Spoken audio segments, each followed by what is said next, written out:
నమస్తే రమగారు. నమస్తే జయ. రమగారు, ఎప్పుడు మీరు చెప్తూ ఉంటారు పిల్లల పెంపకం నిజంగా కత్తి మీద సాము లాంటిదని, చాలా జాగ్రత్తగా వ్యవహరించాలని, ప్రతి విషయంలోనూ ఆచితూచి ఉండాలని, వాళ్ళకి తిండి పెట్టడం, వాళ్ళని పడుకోబెట్టడం, వాళ్ళని చదివించటం, వాళ్ళకి మంచి చెడులు చెప్పడం, ప్రతిదీ నిరంతరం చెప్తూనే ఉండాలి కదా. వీటన్నింటి మీద మాట్లాడుకుందామండి. తిండి గురించి అంటే వాళ్ళకి పెట్టే ఆహారం, ఎలాంటి ఆహారం పెట్టాలి, ఎప్పుడు పెట్టాలి, మనం ఒకటి మాట్లాడుకున్నాం ఆల్రెడీ. వీళ్ళని పడుకోబెట్టడం, నిద్రకి ఎలా వీళ్ళని రెడీ చేయాలి అంటే నా ఉద్దేశం, ఇప్పుడు ఆడపిల్ల మగపిల్లడు ఉంటారు, లేదా ఇద్దరు ఆడపిల్లలే ఉంటారు, ఇద్దరు మగపిల్లలే ఉంటారు, ఎలా పేరెంట్స్ వీళ్ళని ఎలా హ్యాండిల్ చేయాలి. ఫారిన్ కంట్రీస్ లో అయితే డే 1 నుంచి దూరంగా పడుకోబెడతారు. అవును గారు. వాళ్ళని వేరే రూమ్ లో వాళ్ళంతటా వాళ్ళు వెళ్ళి పడుకోవటము, వాళ్ళు ఒక రూమ్ లో ఉంటారు, లేదా వేరే మంచం మీద. మనకి తల్లుల పక్కనే పిల్లలు పడుకోవటం అనేది మన అలవాటు, మన పద్ధతి. భార్యాభర్త మధ్యలో వేసుకుంటాం పిల్లల్ని అంటారు. ఈ బుజ్జి బుజ్జి పిల్లల్ని కూడా పక్క రూమ్ లో పడుకోబెడతారు. సినిమాల్లో అలాగే హారర్ మూవీస్ చూడటం మొదలు పెడితే వాళ్ళు ఒకే మంట ఉంటారు. అదే వాళ్ళు భయం వేస్తుంది. వీళ్ళు వెళ్ళేసరికి ఆ పిల్లాడు ఏదో ఒకటి అయిపోతూ ఉంటాడు. పిల్లల్ని ఒంటరిగా పడుకోబెట్టడం అనేది మన దగ్గర పద్ధతి కాదు జయ. రమగారు, మన తెలుగు వాళ్ళ పద్ధతి కాదంటారా, లేకపోతే అసలు మన కల్చర్ కాదు అంటారు కదా? ఎక్కడైనా కూడా మనం ఇండియన్ కల్చరే కాదు, సెపరేట్ గా బిడ్డని వేరేగా ఉంచటం మన పక్క రూమ్ లో కాదు, అసలు మన పక్క మంచం మీద కూడా ఉండదు. పగటిపూట తల్లులు పని చేసుకునేటప్పుడు పిల్లల్ని ఉయ్యాలల్లో వేయటం, రాత్రి తల్లి పడుకుంటే పిల్లవాడు వచ్చి తల్లి పక్కలోనే పిల్లాడో తల్లిని ఆనుకుని పడుకోవటమే. స్పర్శ వల్లే పిల్లలు ఎదుగుతారని మనం నమ్ముతాం. అసలు కొద్దిగా ఎర్లీగా పుట్టిన పిల్లనైతే 2-3 నెలలు తల్లి గుండెల మీద నుంచి దింపకుండా ఒంటి మీదే ఉంచుకుంటారు. ఆ ఒంటి వెచ్చదనంతో వాళ్ళకి సెక్యూరిటీ లభిస్తుంది, పిల్లల ఎదుగుదల బాగుంటుంది, దగ్గరే ఉండాలన్నది మన నియమం. కనీసం 5-6 సంవత్సరాల వరకైనా తల్లుల పక్కనే పిల్లలు పడుకుంటే సెక్యూర్డ్గా నిద్రపోతారు. వాళ్ళంతటా వాళ్ళు అన్నం తినే వయసు వచ్చాక కూడా తల్లుల దగ్గరే పడుకుంటారు. ఈ పిల్లలు పగటిపూట ఆడిన ఆటలు, వీళ్ళు చూసిన సినిమాలు, విన్న కథలు, తెలుసుకున్న విషయాలు అవన్నీ రాత్రిపూట ప్రతిఫలిస్తాయి. వాళ్ళల్లో కలవరిస్తారు, భయపడతారు, కంగారు పడతారు, తల్లి స్పర్శ కావాలి, ఎప్పుడు మీద కాలు చేయి వేసుకుని ఖర్చుకుని పడుకుంటారు. గుండెల మీదే పడుకోబెట్టుకునే తండ్రులు మన సినిమాల నిండా వాళ్లే కనపడతారు. మనం ఇంగ్లీష్ సినిమాల్లో దూరంగా పడుకునే పిల్లల్ని చూస్తే మన సినిమాల్లో మీద పడుకున్న పిల్లల్ని చూస్తూ ఉంటాం మనం. అది ఏ వయసు వరకు ఓకే అంటారు? ఒక 6-7 సంవత్సరాలు, కనీసం 5 నుంచి 7 కల్లా పిల్లల్ని కొద్దిగా సెపరేట్ చేయాలి మనం.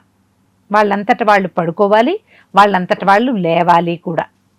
ఈ పడుకోబెట్టడం అంటే దగ్గర కూర్చొని పడుకోబెట్ట, ఏదైనా కథ చెప్పి, పుస్తకం చదివి, ఏదైనా మంచి మాటలు చెప్పి వాళ్ళని నిద్రపుచ్చి మనం పని చేసుకోవాలి. దీనికి early to bed, early to rise అనేది ఒక పాయింట్ ఉంది కదా. దానితోడు పిల్లలకి 8 గంటల పూర్తి నిద్ర కావాలి. అందుకని రాత్రి 10 లోపే పిల్లల్ని నిద్రపుచ్చేయాలి. ఇప్పుడు మనతో పాటు పడుకోబెట్టడం అంటే మనం పడుకునేదాకా వాళ్ళు పడుకోకుండా ఉంటే ఎట్లా కుదురుతుంది? అవునండి, పిల్లల గ్రోత్ బాగుండదు కదా, గిట్టుకుని ఉంటారు. చాలా మంది పేరెంట్స్ ఏం చేస్తారో తెలుసా రమ్మగారు, వాళ్ళ వర్క్స్ అన్ని కంప్లీట్ అయ్యే వరకు కూడా పిల్లల్ని పడుకోబెట్టరు. ఒకవేళ వాళ్ళ వర్క్స్ కంప్లీట్ అయిపోయినా ఆ టైంలో వీళ్ళు పగలంతా ఇంట్లో ఉండరు కదా, నైట్ లో ఆడుకుంటారు రమ్మగారు. మిడ్ నైట్ వరకు ఆడుకుంటారు పిల్లలు. మార్నింగ్ ఎంత డిస్టర్బ్ అవుతారో అనిపిస్తుంది నాకైతే. అట్లా చేయకూడదు, పిల్లల్ని పడుకోబెట్టేసేయాలి. ఎర్లీ కావాలంటే ఎర్లీ మార్నింగ్ లేచి ఆడుకోవచ్చు. పోనీ పిల్లలు లేస్తారు, తల్లులు లేవరు, ఎర్లీ మార్నింగ్ లేవలేరు. వీళ్ళు పగలల్లా పనిచేసి ఉంటారు కదా. అమ్మ మీ ఉద్యోగాలు, మీ ప్లానింగ్లు, మన వ్యవహారాలన్నీ వేరు. పిల్లల గ్రోత్ అంతా కూడా నిద్రలో ఎక్కువ ఉంటుంది. బయట ఎంత ఆడి ఏం చేసినా బాగా మంచి విశ్రాంత పూర్వకమైనటువంటి నిద్ర ఉంటేనే గ్రోత్ కానీ హీలింగ్ కానీ హీలింగ్ రెండు కూడా దాంతో ముడిపడి ఉంటాయి. అందుకని పెందరాళ్ళే నిద్రపుచ్చటం, ఏ రాత్రి వేళ మన దగ్గర పడుకోబెట్టుకోవటం. ఇప్పుడు 6-7 వచ్చాక పిల్లలకి వాళ్ళ సొంత మంచం, వాడి సొంత పక్క వాడు సవరించుకోవటం, వాడి మంచం మీద పడుకోవటం. అంతగా అవసరమైతే ఏ తెల్లవారుజామున వాడికి మెలకు వచ్చినా, నిద్ర వచ్చినా, లేవాలనిపించినా తల్లి దగ్గర రావచ్చు. ఓ 1-2 ఏళ్ళు వస్తారు, 9 ఏళ్ళు వచ్చేదాకా. తర్వాత మానేస్తారు మెల్లిగా. వాళ్ళే ఇండిపెండెంట్గా పడుకోవటం బై 7 స్టార్ట్ చేయొచ్చు. 7 ఏళ్లకి పిల్లలకి వాళ్ళకి నచ్చేలాగా, ఆడపిల్లలైనా మగపిల్లలైనా. పిల్లల్లో బెడ్ వెయిటింగ్ ఉండొచ్చు, కొంతమందికి ఉంటుంది. వయసు వచ్చాక కూడా లేచి బాత్రూంలోకి వెళ్ళరు. తర్వాత ఏమో భయపడి బెడ్ వెయిటింగా ఇంకేదైనా బెడ్ వెయిటింగో గమనించండి. బెడ్ వెయిటింగ్ ఉంటే నేను ఇప్పుడు ఒక విషయం చెప్పాలి. హోమియోపతిలో 100% బెడ్ వెయిటింగ్కి మందు ఉంటుంది. 100% కాదు, 300-400%. మన దగ్గర చేతన్ డాక్టర్ ఉన్నారు కదా, తను కూడా చెప్పారు ఈ విషయం. మీరు మీ దగ్గరలో ఉన్న హోమియో డాక్టర్ని చూడండి. మీ పిల్లలకి బెడ్ వెయిటింగ్ ఉంటే దానికి మందేయించుకోండి. ఈ రాత్రిపూట పిల్లలకి పెరుగన్నాలు పెట్టద్దు, ఎక్కువ మంచినీళ్ళు తాగనివ్వద్దు. పడుకునేటప్పుడు ఒకసారి బాత్రూమ్కి తీసుకెళ్ళి యూరినేట్ చేయించి అప్పుడు పడుకోబెట్టండి. కుదిరితే 2-3 గంటలు, మీరు లేటుగా పడుకుంటే 2 hours తర్వాత మళ్ళీ లేపి ఒకసారి బాత్రూమ్కి తీసుకెళ్ళి పడుకోబెట్టండి. వాళ్ళ పక్క మీద వాళ్ళు పడుకుంటే పిల్లలు హాయిగా ఉంటారు. 7 ఏళ్ళు వచ్చేసరికల్లా సాగుతారు పిల్లలు, పెద్దవాళ్ళు అవుతూ ఉంటారు కదా.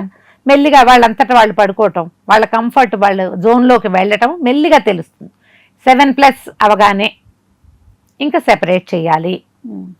7 ఏళ్ళు వచ్చారంటే భార్యాభర్త కూడా కొంచెం ఫ్రీడమ్ని అవలంబించవచ్చు. వీళ్ళకి వేరే పక్కేసి మీ గదిలోనే ఓ మంచం ఉంచి వేస్తామన్నా మీ ఇష్టం. పక్క రూమ్లో పిల్లలకి అందుబాటులో ఉండేలాగా చేసుకుంటామన్నా కూడా మీరు ప్లాన్ చేసుకోండి.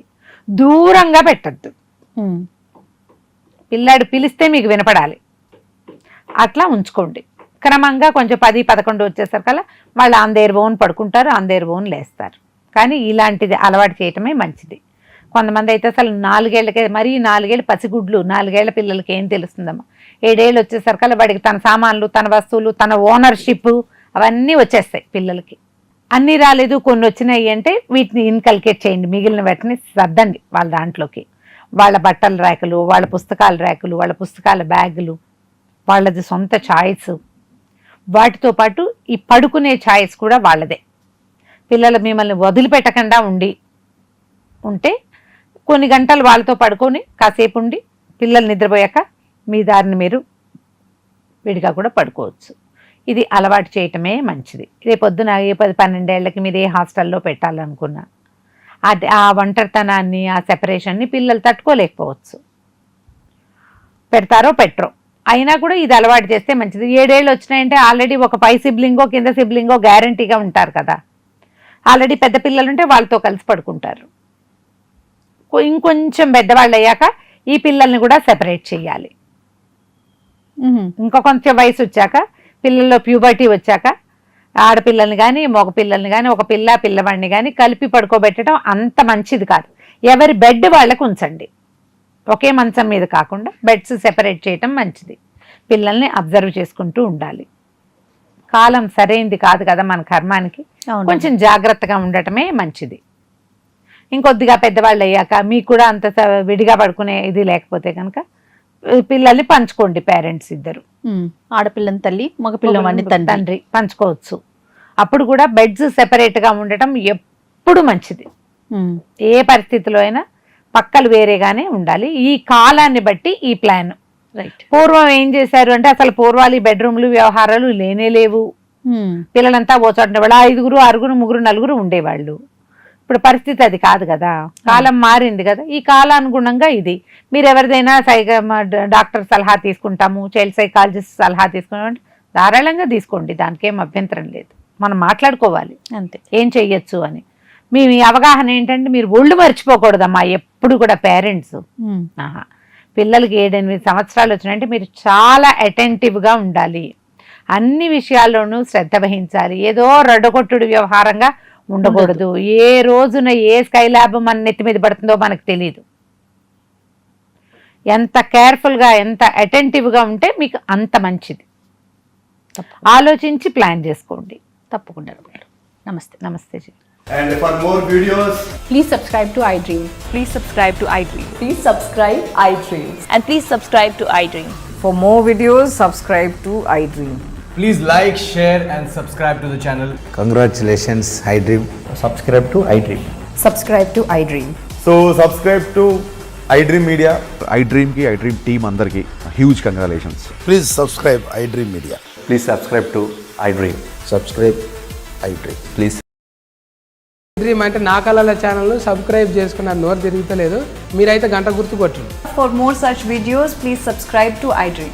Subscribe to iDream. Please subscribe to iDream. Please subscribe iDream Media. Please do subscribe to iDream. Please subscribe to iDream Media. For best entertainment and information, please subscribe iDream. And don't forget to subscribe to iDream.